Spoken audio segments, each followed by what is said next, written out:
So Cordelia says what has happened and what is in her mind. In around lines 225, she says that she does not have the skill of vociferously expressing or painting what is inside her heart beautifully or in a more attractive manner that appeals the external eye.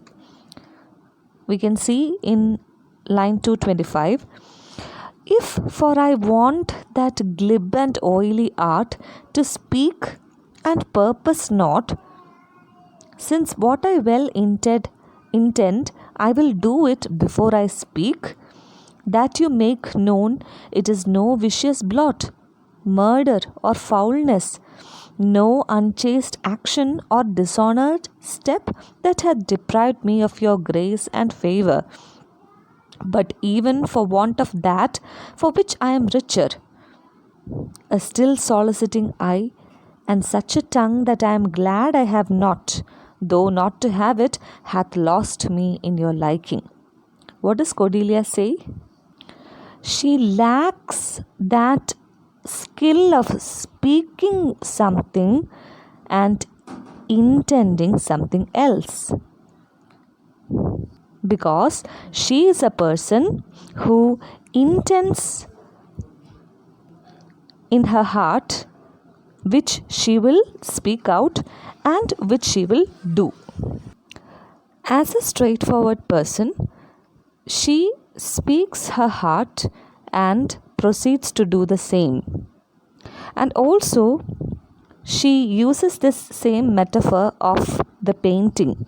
The glib and oily art is that of painting.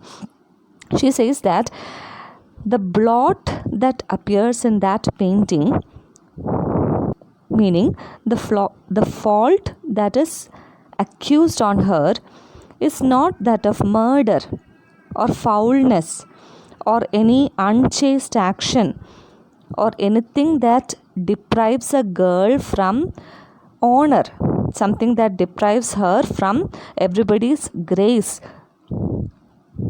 She has not violated the moral codes of conduct. So she makes it clear that she has not committed any serious offense, any crime that the society of that day would have considered a girl, a virgin girl, would have committed.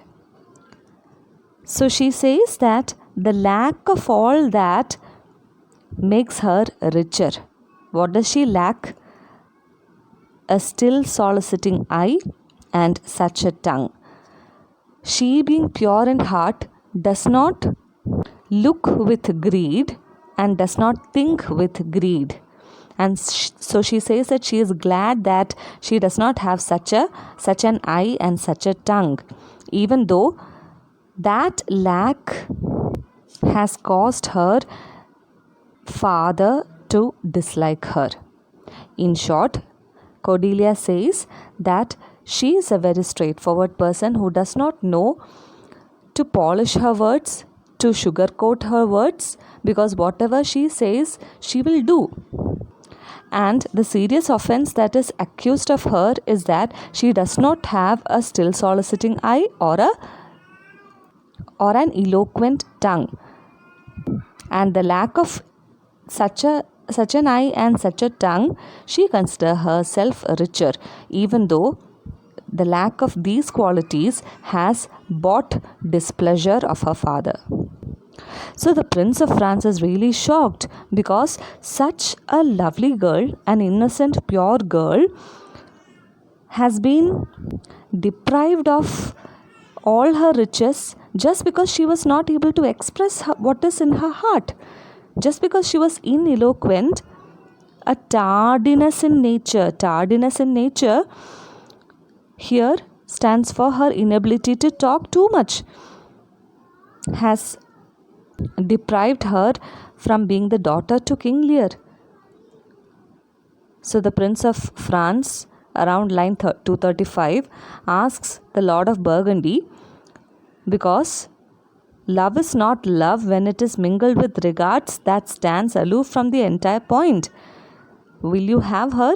she is herself a dowry. So, listening to all that Cordelia had to say, Franz understands that King Lear has misunderstood Cordelia and that she, such an innocent and pure girl, she herself is a dowry who need not accompany riches and land as material dowry. She herself is a dowry. So, my dear Lord of Burgundy, would you take her?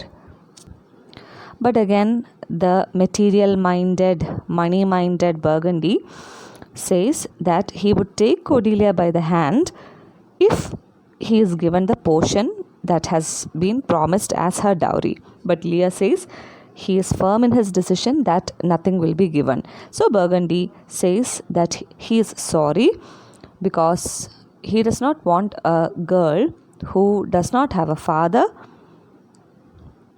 and that she deserves to lose a husband. So Cordelia understands that Burgundy is a very greedy man, and if you look at line 248, Cordelia denies his proposal. Since that respect and fortunes are his love, I shall not be his wife. So we see that Cordelia has proclaimed her decision not to get married to Burgundy because he does not look for her character but for the money that is behind her. So now, who is left with the choice? That is France. So the Prince of France is really impressed with what has happened because he knows that Cordelia has been accused of a very silly fault. So he addresses her in line 250. Fairest Cordelia, that art most rich, being poor, most choice, forsaken, and most loved, despised. Thee and thy virtues here I seize upon. Be it lawful I take up what is cast away. So you can see a lot of dichotomies here.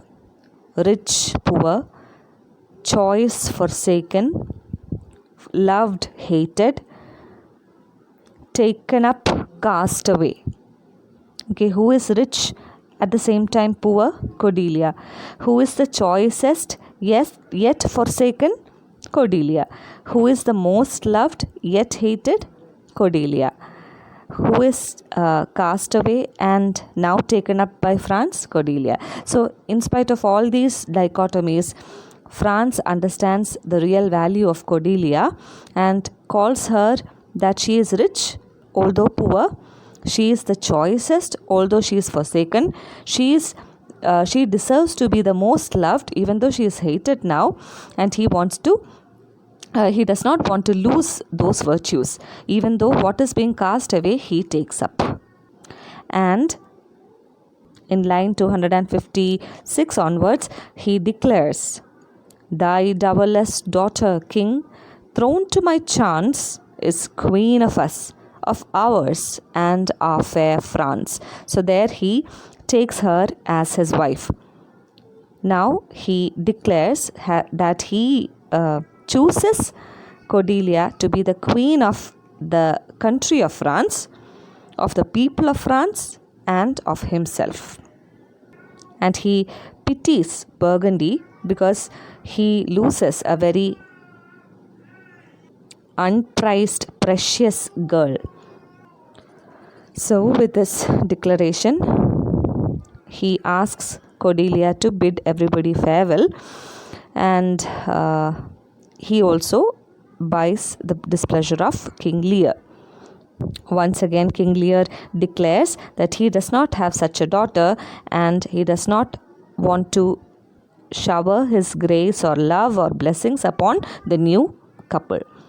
And with the sound of flourish, Lear, Burgundy, Cornwall, Albany, Gloucester and all the attendants exit.